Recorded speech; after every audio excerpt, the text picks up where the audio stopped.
क्या है, जब आप रियल बेस इंसिडेंट से इंस्पायर होके उसके नज़दीक जाके फिल्म बनाते हो जी। तो बहुत मीडिया में न्यूज़ आई होती हैं, सब लोग स्टोरी जानते होते हैं, कोई डर नहीं होता इस बात का कि लोगों को अवेयर है इससे, या आप कौन सा नया एंगल प्रस्तुत करते हो जो? सर मेरे लिए क्या है ना कि मतलब ये किसी भी एक इंसिडेंट से जुड़ी हुई चीज़ नहीं है। फिल्म में बहुत सारी चीज़ें हैं जो आपको फिल्म देखते समय लगेंगी। आपको सिर्फ ये एहसास या ये एक फीलिंग हो कि ये ऐसा कभी सुना है, या अच्छा इस चीज़ के बारे में मैं जानता हूँ, ये कहीं और हुआ था। ये वैसा कुछ है क्योंकि फिल्म के जो किरदार हैं वो असली किरदार होते हैं, एंड वो किसी न किसी की लाइफ, किसी न किसी की ज़िंदगी से इंस्पायर्ड होते हैं। उस तरीके की चीज़ें हैं। पर मेरे को एक रीज़न चाहिए होता है फिल्म बनाने के लिए भी, या कोई भी कहानी कहने के लिए। मेरे को लगता है कि फिल्म मेरे लिए महज एक ब्रिज है जो मुझे आप तक, मतलब ऑडियंस तक पहुंचाता है। पर अगर मैं वो ब्रिज क्रॉस करके आप तक पहुंच गया हूं और मेरे पास आपसे कुछ बात कहने के लिए नहीं है, मैंने वो ब्रिज क्रॉस क्यों किया? फिर तो मैं इस तरफ ठीक ही था। तो मेरे लिए बस एक वो रहता है कि मैं अपनी फिल्म अगर बनाता हूँ, जब वो फिल्म खत्म हो जाती है तो मैं एक थॉट के साथ आपको छोड़ दूँ। बाकी चीज़ें आपके इंटरप्रिटेशन पे डिपेंड करती हैं।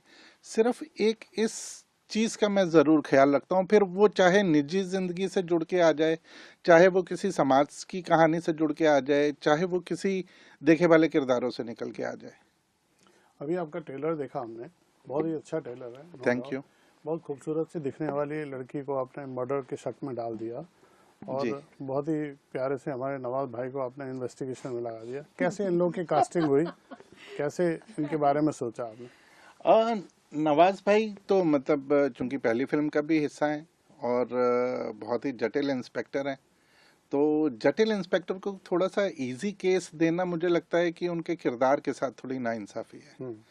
तो इसलिए केस और ज़्यादा जटिल होगा तो जटिल को काम करने में और मज़ा आएगा। तो इसलिए जटिल तो हैं।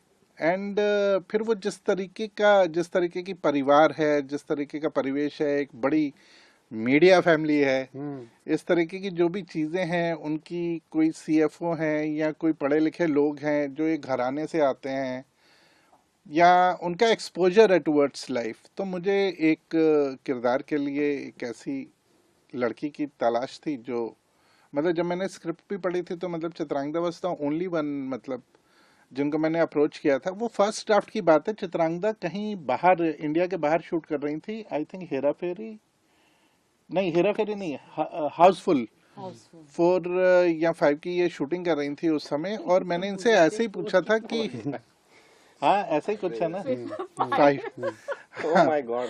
सब भूल जाते कितने हाउसफुल तो बन गए। मुझे ये याद है कि मैंने चित्रांगदा से पूछा था कि what are you doing in January February, and she said I might be shooting for you. So मेरे कास्ट करने से पहले इन्होंने खुद को कास्ट कर लिया था। तो आप अपना अनुभव बताइए, कैसे आपको अप्रोच किया, कैसे आपने हाँ की और क्यों आपने हाँ की? एक्चुअली मैं हाँ तो फर्स्ट वाले के लिए भी किया था, जब उन्होंने मुझे अप्रोच किया था for a special song in that, क्योंकि वो पहले थिएट्रिकल होने वाली थी। सो तब ऐसा कुछ प्लान था शायद कि कोई एक स्पेशल सॉन्ग करेंगे, तो उसके लिए एंड थैंक गॉड कि वो नहीं हुआ। एंड नहीं तो मैं इसमें कास्ट नहीं होती। So when he called me again, so I think I said something like this, तो मैंने अपने आप को पहले ही कास्ट कर लिया इससे पहले कि वो करते। He was just suggesting it, I confirmed it. So मतलब मुझे पहली वाली बहुत पसंद आई थी, और मैंने बहुत लंबा सा एक मैसेज भी हनी को तब लिखा था, क्योंकि मुझे इस तरह की स्लो बर्नर्स, एक वो जो पेस पकड़ के जो आप कहानी कह रहे हैं, परफॉर्मेंसेस जिस तरह की रिस्ट्रेंट थी, एंड मुझे वो पूरी दुनिया बहुत पसंद आई थी। I had loved it. So जब उन्होंने मुझे ऑफ कोर्स ऑफ़र किया तो वही दुनिया थी, वही एक्टर्स थे, Nawaz and Radhika, all these people. So of course I knew the quality of work that was being offered.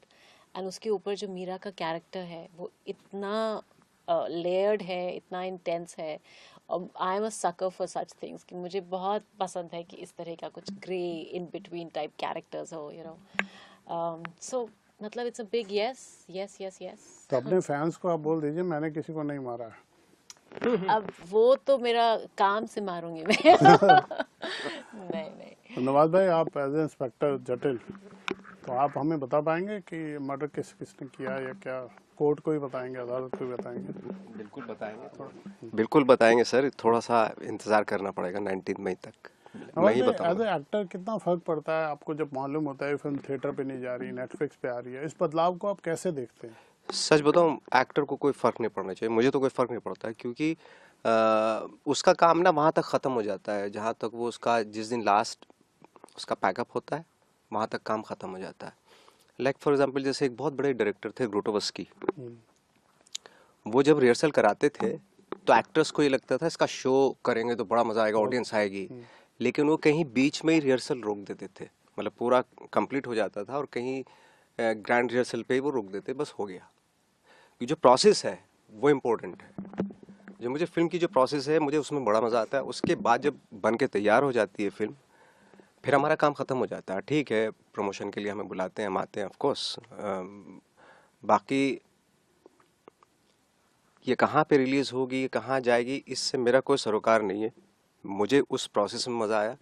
As an actor मैंने क्या अचीव किया, क्या फाइंड आउट किया, वहां तक मेरा इंटरेस्ट रहता है फ्रैंकली। एक्टर की एक भूख होती है कि मेरी फिल्म 1000 थिएटर पे रिलीज हो रही है, मेरा 500 मेरा पे। कोई भूख नहीं है, क्योंकि मैं ऐसे ऐसे फिल्में किए हैं जो रिलीज भी नहीं हुई, अच्छा।